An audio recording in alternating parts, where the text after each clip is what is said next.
Greetings, Commanders. In our latest survey, more than 150 of you have expressed their desire to get an update on the war campaign against Titan Hadad.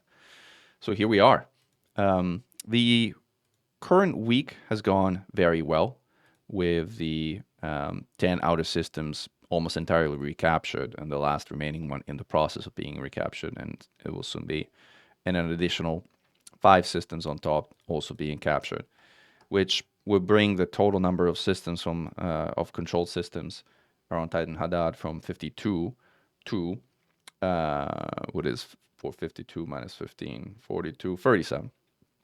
So we have 37 systems left, obviously not including additional alerts and systems that may be thrown out by our god hand, as has happened with Oya in the past, which obviously makes things a bit more unpredictable.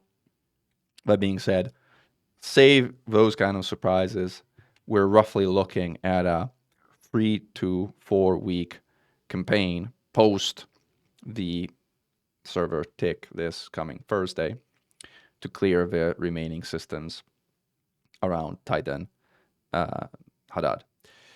The precise timing of when the community will feel it is appropriate to actually go after the Titan will vary a bit based on circumstances and, again, any surprises.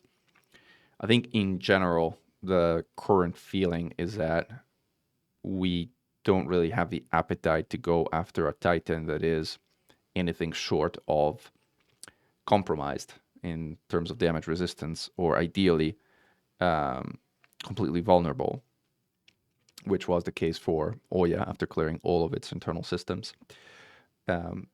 We might decide to go after it if it reaches moderate and we feel that there are other external circumstances that would warrant an acceleration of the process. I personally think that's somewhat unlikely. So we'll be working towards getting this Titan to 0 control systems or close to that as possible, so that it gets down to either compromised or completely vulnerable damage resistance states before we mount a proper attack on Hadad itself. The good news and the good things pertaining to Hadad is that the interior systems are actually a lot further from the Titan than the systems in Oya were, which means their sample count or sample strength is much lower, which in turn will make the final week of this campaign a lot easier than Oya's last week was. For Oya, we needed the Oya Great Sampling Campaign event to reliably gather sufficient samples and sufficient Thargoid scout tissue samples in order to complete these systems, which was, I want to say, wildly successful. In this case, the only system under 5 light years is actually a spire site system. So this is a system that we'll be able to fight at and complete without using samples at all, just by directing the community to fight at spire sites at this system the last week of the campaign.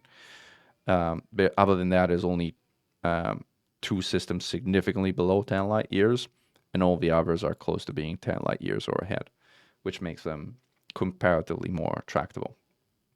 Nevertheless, this is something that will take a concerted sampling effort in the final week of the campaign. Until then, however, we are looking at about a month or a month and a half, depending on how things play out, of spire site activity.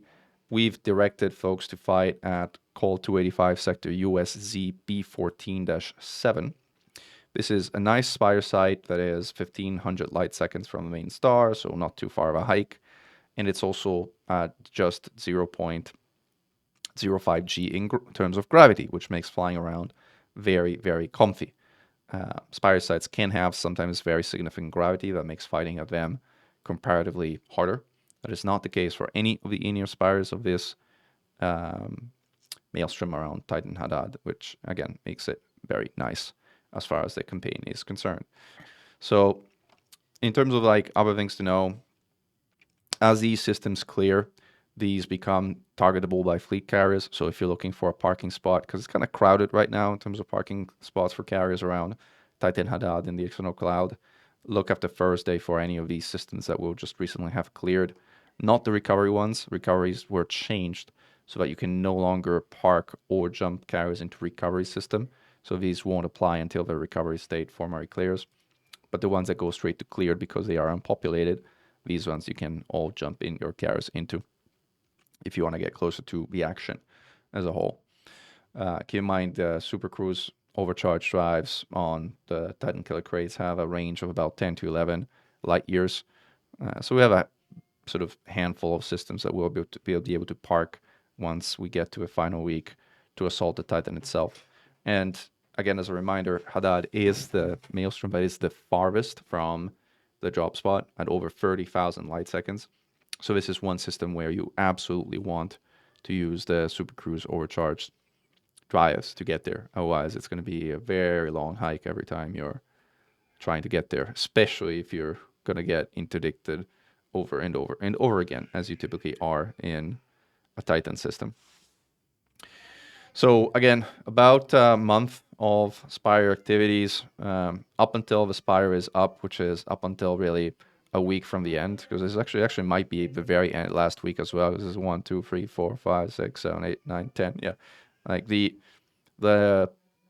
Spire system we're targeting is within the last 10. Depending on how things go and when it clears, it might be the very the only Spire side that we fight at entirely, or it may be sort of like surpassed if we clear this one in the sort of sequence of events in the weeks prior.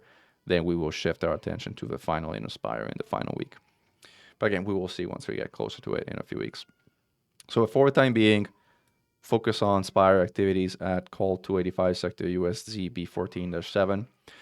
If you're not that familiar with Spires, I actually made a Spire guide that I'm going to be linking in the corner of this video here, and I'm going to also be putting it in the video description below so that you have access to it. Again, as a reminder, if you enjoy these videos, don't forget to like and subscribe, as it supports the channel and helps us make more of these videos. And as always, glory to mankind. Commander Meccan, over and out.